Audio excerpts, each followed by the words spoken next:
Hello and welcome back to the Blue Tinted Glasses YouTube channel. Today I'm joined once again by Rob Tanner. We spoke a couple of weeks ago during the transfer window, and I said that we would touch base once more when the transfer window ended, and now it has ended. Rob, I mean, I'm sure you're still busy, but maybe not as busy as you were a week ago. But how's it going, mate? Yeah, it's been a really hectic period. It always is with the transfer window and the deadline, and obviously we've had other issues as well that have cropped up in the last few days. So there's been a few late nights, but yeah, it's been interesting. I mean, we've had windows in the past where not a lot has happened, but I don't think you can say that about this window for Leicester. I mean, there's been plenty of comings and goings. Lots of things to talk about on the pitch as well. We're still weighing up and assessing Steve Cooper and what his team's going to look like for the rest of the season as well, in terms of their approach as well. So there's so much to talk about and write about. Yeah, absolutely, mate. We don't need to go back to the start of the window or anything like that because we've discussed that. But I want to talk about the last week or so. Yeah. The club went for Bilal El Khanous. They got their man. A fee in the region of £20 million, £20 million ish. What do you make to that signing? Because I mean, first of all, as a Leicester fan, seeing how highly he's spoken of over in Belgium, and also kind of Moroccan fans, my comments and stuff have been filled with Moroccan fans talking about him. He looks like a nice a nice prospect. He looks like he could grow into something more than capable of being a Premier League player. So what do you make to that signing? But like a few of the signings that they've made, it's an unknown quantity. It's a bit of a step into the unknown. He's very highly rated, young player of the year in the Jupiler League. I've spoken to former coaches, teammates for various pieces that will be published in the next few weeks when he starts to make milestones and seeing full debuts, goals, and all that. And they talk very highly of him. They say he's technically very, very good. Works hard. He's got a tendency to drop deep. I mean, we've signed him as a 10, but he would admit himself that he'd probably prefer to be an 8. So it'd be interesting how Steve Cooper uses him. And he's got Facundo Buonanotte as well. So, he's got a few options there, but they're both very young, very raw, no experience in the Premier League really to speak of. And Michael Golding coming from Chelsea. So there's been a real mix in the recruitment of, you got your Jordan Ayew's and your Bobby D. Cordova-Reid, who are, have been there and done it in the Premier League. But there's also that mix of the unknown quantity. So we don't quite know what to make of the transfer window yet. I think time will tell. I mean, The Athletic did, one of my colleagues, Phil Buckingham, did an assessment of all 20 clubs and ranks them on how effective their transfer window has been. He's ranked Leicester at 19th. Only Newcastle is a worse transfer window. But I think it's really too early to say whether that is going to be the case. He might be right. I hope he's not. But it's an interesting debate, and I think a lot of that is down to the fact that we really don't know what's to come with some of these lads. Yeah, I think I hear what you're saying. I think that's a little bit harsh to say 19th, but like you said, we just don't know. I think when you look at the likes of Ipswich, maybe you could say that their signings are more exciting, with like the likes of Jack Clark and Sammy Smodics. But you might look at ours at the end of the season and say they were probably the smarter signings. I think Jordan Ayew, for example, he seems like he's a different profile of attacker with his kind of pressing stats and kind of being able to win fouls, and the ball seems to glue to his feet from what I've seen so far. I think he hadn't signed when we spoke last. So do you think that's a decent signing? Because I know there was a lot made of the fee, and that's probably what upset Leicester fans quite a bit, what got them riled up. Oh, well, this is the reality of where Leicester are. I mean, we're going to talk about PSR in a bit. We talk about the financial impact of relegation 2 years ago. The likes of Ipswich are coming from a completely different direction in terms of what they can spend in their budgets. Everything is growing. There's momentum. Leicester have had to put the brakes on and stamp hard on those brakes after relegation because of the financial commitments they had, because they were challenging for European football. completely different scenarios, the polar opposites. So Leicester have had to really cut a lot of costs. So when they re-signed Jamie Vardy, now people think, oh, he's already at the club, he's signed a new contract. Yeah, but he's not cheap because he's probably the highest earner at the club, 120, 130 grand a week. So if you make that financial commitment to him, that's a big part of your budget. So then, if you're going to bring in a marquee, which is I've seen a lot of fans saying, "Well, we wanted a big marquee signing of centre forward." Well, you're going to pay the same again, and a transfer fee, 30, 40 million pounds to bring somebody in who's going to sit on the bench, or are you going to pay Jamie Vardy 120, 30 grand to sit on the bench? So they went for Jordan Ayew because he can play all across the front line, got experience at a level, can play as the number 9. And they got him for 5 million, rising to 8. That is what, because the reality is Leicester's target this season isn't to finish 7th or 8th, as it has been in the past. It's to finish 17th. That is the target this season.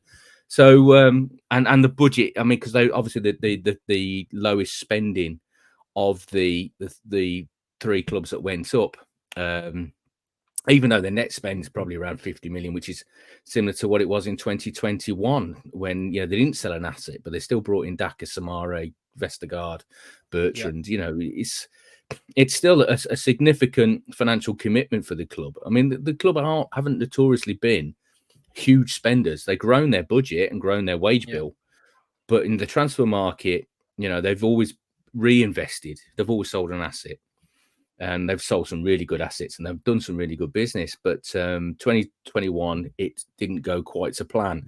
And when you have one, and this is a cautionary tale to the Villas, the Brentfords, the Fulhams, they're spending big. Brighton, if you have one bad summer, if you have one bad season, you're back to square one. You could potentially be back to square one, which is where Leicester are now, and they're rebuilding. Yeah, I mean, you mentioned Vardy there with the new contract. I just wanted to ask you, actually, do you know of any? So with Vestergaard and Ndidi, who also signed new contracts, but theirs weren't 1 year, right? They're 3 years each, I think. Yes. Do you know of any? I hear there's a release clause in Ndidi's one, like a relegation release clause or something like that. But do you know if there's any like relegation wage cut or anything like that the club might have put in? They're mandatory in a lot of contracts. I mean, when they got relegated, most of those boys had a big pay cut because, I mean, they would have agreed to them because they wouldn't have thought Leicester would have got relegated. But, they all would have been significant cuts. Getting promoted, they get that money back. So, that's the motivation for them to get Leicester back into the Premier League, the ones that didn't leave.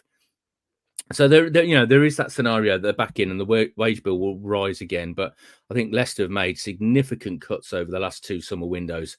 The amount of players who are high earners, even if they've left on a free, that's wages off the wage bill that will impact on PSR, future PSR calculations as well. So they have tried. I mean, I know there's going to be cynics around the country and certainly other clubs who have been punished, like Nottingham Forest and Everton, that Leicester have somehow taken the mickey. And perhaps when they dropped into the EFL, they did sort of think, right, we're gonna push the boat out here and try to get back. I can't remember too many EFL clubs spending £10 million on an England international and another £7 million on an England international in the Championship to get back. And there were rumours that.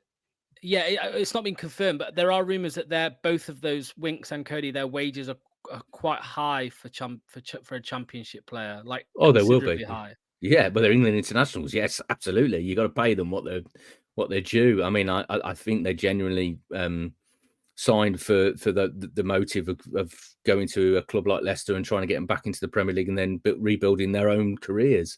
Yeah. But also, they're not going to do it for free. So they are heavy investments as well. So I think Leicester have tried to balance it. They tried to balance it through. They've always been ambitious. I don't think anybody can accuse them of not being ambitious, but they've had to balance the reality of the situation with that ambition as well. Is there any indication that's been? I haven't seen anything floating around about what Ndidi's release clause is.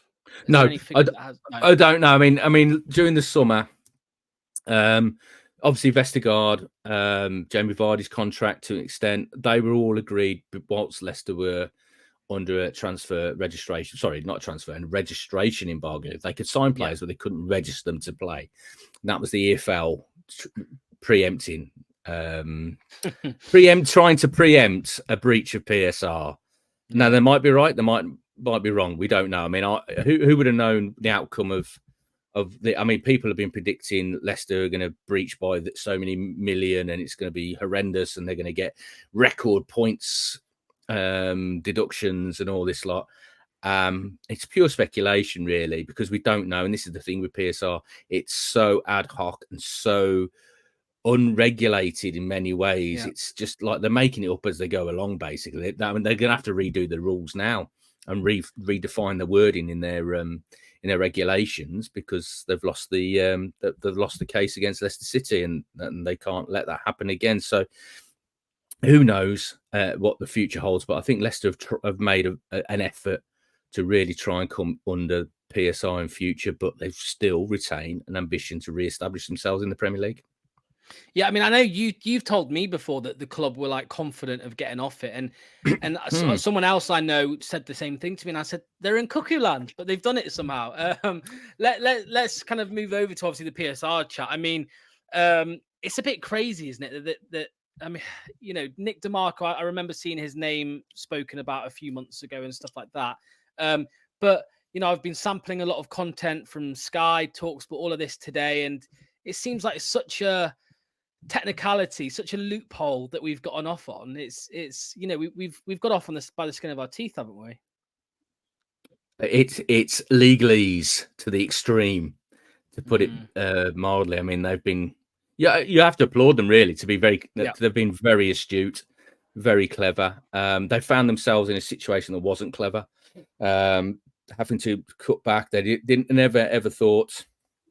I mean, it's relegation that's cost them the PSR breach ultimately, because the money they lost from budgeting to finish 7th or 8th to finish in 17th, that's really cost them. So, but then to assess the situation, and for Nick DeMarco to come in, and they paid him a lot of money, and it's going to be worth it, to come in and realise and look at the wording of the Premier League regulations, where they basically, what they've basically argued is that there can be no breach until they file their final accounts for the 22-23 season.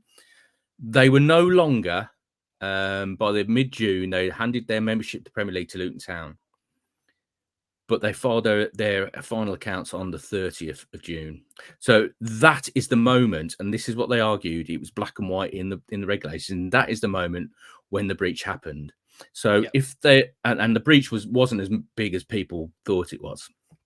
So, but it's still a significant breach. So that, and therefore, when they breached, they weren't a Premier League club.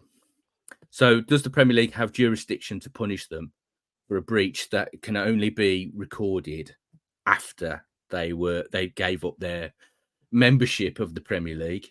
And they've successfully argued that in front of 3 very significant judges, right honourables, 2 right honourables and a KC. So, you know, I see the Premier League and the EFL are very upset about it, but if that's how you've written up your regulations, and Leicester, well, DeMarco has identified there is a potential there to argue a case against that and successfully do it. That's the law. If it's literally written in black and white, that's the law.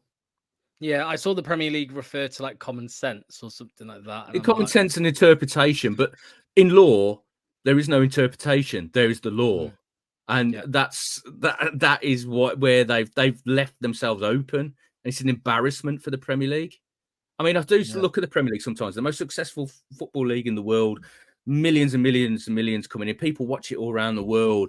And sometimes I find in terms of the way they do some of these things, and certainly like with the refereeing as well, and the VAR, the interpretations of VAR, they look very amateur compared to other leagues in the world.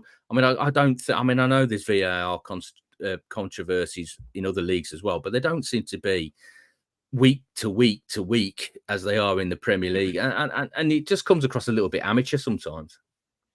Yeah, absolutely. I think with me, like with the whole PSR thing, it's just very frustrating. And of course, I'm saying that because I'm on the Leicester end of it, but it just feels like it does prevent clubs from really, I know you've got the likes It of does. Newcastle and Villa who have got to top four, but it stops them from challenging consistently, doesn't it? Because there's no way Villa Absolutely. have been able to bring in enough players this season to spread out, for depth, for example, playing different competitions this season. They won't finish top four this year. Well, exactly, and they had to sell Douglas Luiz to Yeah. make sure they didn't breach themselves because they are a Premier League club, so they are Yeah. adherent to the rules. So Leicester, by getting relegated, obviously nobody wanted to get relegated. They'd rather have stayed in the Premier League and taken a points deduction because of the financial ramifications are so bad for getting relegated. But by getting relegated, they've been able to avoid sanctions, whereas Villa couldn't. So they had to sell key players.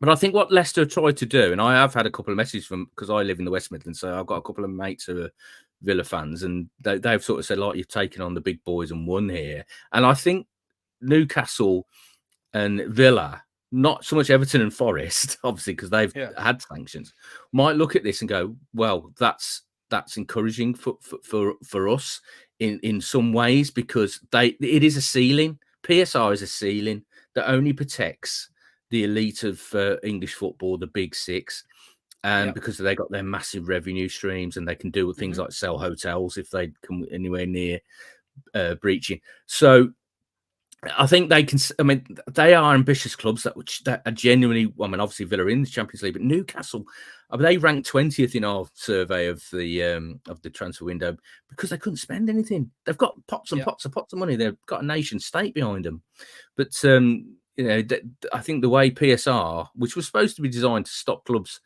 going to the wall and fans being left without a football club to support, what we're actually doing, it's protecting the elite of English football and presenting a ceiling to the ambitious clubs that want to challenge and break through. Yeah, I couldn't agree with you more. Absolutely. So I mean, we just spoke off camera, but the EFL have released a statement basically just saying that they note the decision of the Independent Appeal Board in respect of Leicester's appeal. Yeah. They are reviewing the decision in full and will reserve any further comment until any possible appeal process initiated by the Premier League has concluded. I know it's hard to say, with all of this, it's all hard to say. But I was under the impression that the EFL could not pass up any points deduction or anything like that from last season if we did breach, if we did. As far as you're aware, is that the case? That the Premier League couldn't give us a deduction on behalf of the EFL, or? Well, at the moment, no club has had to file any accounts for 23-24. Okay. So Leicester have been scrambling to try and cut their costs. Now, some would debate if they've done enough, but the 10 million for the Enzo Maresca deal to Chelsea, the 30 million, Kiernan Dewsbury Hall, there's been players like Kelechi Iheanacho, big earners off the books, Dennis Pratt, Michael Brighton's retirement. There has been issue. I mean, Harvey Barnes, James Maddison have gone in previous windows as well. So they have tried to cut their cloth. But we will wait and see, because the thing is about the EFL, and we saw it with their actions last season, they want Leicester blood. There's no question. I mean, the Premier League and the EFL have been like a tag team over the last year or so, trying to do Leicester for PSR breach. I mean, they tried to impose a business plan at the start of last season because they projected that Leicester would be in breach. I mean, but you had a January transfer window. You could have done anything, but they were trying to force them to sell players and to adhere to a tight budget, which would have made they wouldn't have been able to recruit the players that they did. They failed on that. There was a legal challenge, and Leicester won again. So there's a sense, I think, that if Leicester don't survive in the Premier League this season, the EFL will be waiting. It'll be like the alligator, the crocodile, whatever for Captain Hook in Peter Pan. They're waiting for them to come back down, and then they're going to get a bit of blood from them. But so it's really important. The stakes could not be higher on Leicester staying in the Premier League this season.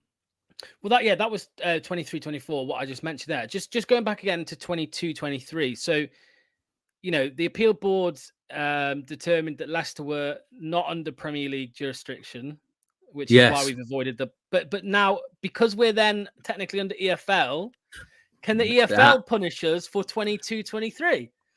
No, because Leicester will argue they were a Premier League club during that period.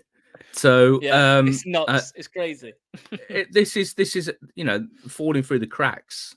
Yeah, this is legally has gone to the 9th degree. It's it is really interesting. Well, I'd say interesting, but I've written more about PSR and finances than I have done about football over the last 12 months, and I'm glad it's coming to an end. But no, from our understanding, Leicester's argument would be that neither could do them for the 22-23, because they would say that it was only at the end when they filed their accounts on June the 30th that they are in breach, and they weren't officially a Premier League club when they filed their accounts. But also they would say those accounts were actually for the 22-23 season when they weren't in the EFL. They had no history in the EFL. They've been in the Premier League that long that the EFL can't do them for breaching EFL rules when they haven't been in the Premier League. It all depends how you look at it and what club you support and how you view these things. A lot of people say that Leicester have cheated and they've got away with one. I listened to the TalkSport thing as well today, and they were saying Leicester got away with it. Leicester got away with like murder, effectively. What they've done has been very clever in terms of how they've argued this point, and I think it's a wake up call for the Premier League and the EFL. They've got to get the house in order in terms of how legally binding their PSR regulations are. Yeah, and I think there's going to be a lot of pressure on probably both leagues, right, by other clubs, the likes of Everton, Forest, for example, and then Leeds United probably feel very, very unhappy as well, I imagine. Yes, they will, and they're justified to feel that as well, because I mean Leeds have had to sell. I mean, if they'd got back up that last season, they should have done really. I mean, they were one of the better sides I'd seen. They wouldn't have had any worries, but because they haven't, they've had to sell Rutter. They've had to sell so many assets now, and that's the danger for Leicester if they go down again, and the EFL hit them with a business plan, clamp their budget and their spending. They could be stuck in the Championship for a number of years again. Yeah, absolutely. That is now the big. I suppose there's even more pressure than there was before, really, on Steve Cooper and those Leicester players. And just to end, what have you made to Leicester so far this season? I mean, personally, I think they've been close games. I think we've been unlucky maybe to not get a point against Villa on the weekend. But what have you made to them? Work in progress. It's only 3 games. I'm still working out what Steve Cooper Leicester's going to look like. It's going to be very different to Enzo. On the face of it, you see, the same sort of principles. I mean, Victor Christensen is the attacking outlet from the back rather than Ricardo Pereira stepping in midfield and having a naturally attacking front 5. I'm not sure about Ndidi being the 10. Although I don't know if he really genuinely plays as a 10. I don't think technically that suits him. It seems a very pragmatic way of going about it at the moment. Like, he knows the challenges ahead and they're going to be up against it in every game. So they want to be defensively solid, and they have been fairly defensively solid. It's been in the final third when they've struggled to create and be effective. But then again, we've had such a turnover of players as well. It might take a while to gel. So this is still very much a work in progress, and it's far too early to really make any judgments. The commitment's there. I think the fans can see the commitment's there. It's whether Cooper can find the nuance, that little bit of quality in his system that can score them the goals that can make the difference in games. Well, this helps us, doesn't it? Maybe rather than needing 45 points, we might only need 35 points or whatever. Exactly. It could be the biggest win of the season. Could be the biggest win of the season was in a court of law rather than on the pitch.